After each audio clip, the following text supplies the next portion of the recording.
canal mova-se no restaurante Canto Madalena, na Vila Madalena, em São Paulo, para acompanhar o lançamento do livro Mobilidade Precária na Metrópole de São Paulo. A obra foi publicada pela editora Ana Blume com apoio da FAPESP e a autoria do geógrafo Ricardo Barbosa da Silva, professor da FATEC de Barueri e do Tatuapé, e é com ele que nós vamos conversar agora. Ricardo, você escreveu um livro sobre mobilidade, né, cujo título é Mobilidade Precária na Metrópole de São Paulo, né? Bom, a gente sofre demais com os problemas de mobilidade aqui, mas não é um problema que vem de hoje, né? Segundo o seu livro, começou lá atrás, na década de 30, é isso? É, justamente a ideia central desse livro foi tentar mostrar que essa mobilidade precária é um problema que é de exceção, ele se torna uma regra. Então, como que eu vou tentar explicar esse processo, né? Eu começo a partir da década de 30, né? Na década de 30 você tem uma transição de um modelo, que foi um modelo sobre trilhos, para um modelo sobre pneus, ainda muito baseado nos ônibus, tá? E já início de um processo de periferização de São Paulo. E você tem esse processo, ele vai se consolidar com o rodoviarismo, né, com a massificação dos automóveis, né, na década de 60, com a chegada das multinacionais. E aí você tem, inclusive, um processo de metropolização aí já em curso, né, e exasperando os problemas das periferias urbanas e os problemas de transportes, aí eles ficam mais sérios, né. Mas você já tem aí a emergência do automóvel já para a classe média nesse contexto aí, né? Mas ainda bem restrito à elite e à classe média. E a classe trabalhadora mais vinculada ao transporte coletivo. Aí o que eu quero tratar, o que eu vou tratar com mais particularidade no livro é o contexto da década de 90, então, em que há uma mudança.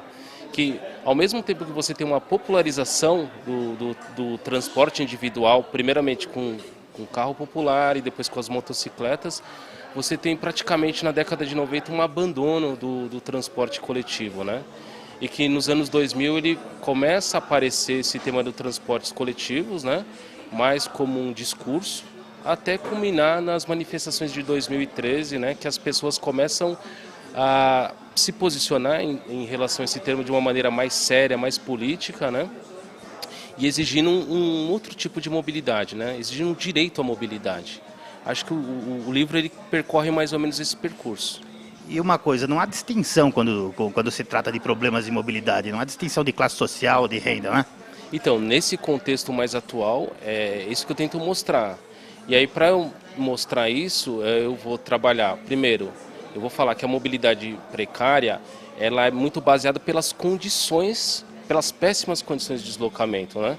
Então, basicamente por quê? Porque a gente armou um tipo de mobilidade muito vinculada à mobilidade como um recurso, ou seja, é um negócio a mobilidade se tornou, né? Em São Paulo, principalmente na década de 90, né? Tanto você resolve o seu problema de mobilidade, o indivíduo vai lá e compra a sua mobilidade, compra o seu transporte e também o transporte coletivo também aparece como um negócio. As empresas ganharam muito dinheiro com isso. E o resultado disso é um tipo de mobilidade que aí eu vou trabalhar um outro capítulo do livro, que é a mobilidade como um constrangimento relacionado ao tempo do deslocamento. E é isso, é tanto as pessoas que utilizam o transporte coletivo e o transporte individual, especialmente os automóveis, e a questão da vulnerabilidade, que envolve desde a angústia daquela pessoa que está parada ali no trânsito, né, a condição atmosférica, né, relacionada à poluição do ar, que esse modelo o modelo rodoviarista ele é mais vinculado, e até mesmo a questão dos acidentes do trânsito, que eu acho que é um limite dessa relação toda. Acho que é um momento em que faz com que as pessoas param para pensar, né, em que tipo de cidade, que tipo de modelo urbano que a gente quer para o futuro, né? Por fim, uma cidade do tamanho de São Paulo, que traz esse problema há muito tempo e cada vez pior, tem solução ou é possível só minimizar os problemas? Sim, claro que tem solução, porque no final das contas, a cidade ela está sempre em constantes transformações. Então a gente precisa parar, discutir e refletir que modelo de cidade que a gente quer. Inclusive o problema da mobilidade não vai ser resolvido apenas com o transporte, vai ser resolvido também a gente repensar o modelo urbano. Um modelo urbano que é extremamente concentrado de atividades e serviços nas áreas centrais enquanto as periferias ainda, por mais que isso já venha ocorrendo um processo de descentralização de certas atividades e serviços, mas isso precisaria avançar muito. E claro, né, é um maior apoio ao transporte coletivo, porque o transporte coletivo e o não motorizado, né, é um modelo de mobilidade sustentável, e esse é o paradigma que a maioria das grandes cidades do mundo, né, estão se colocando como desafio. Então o desafio é a sustentabilidade.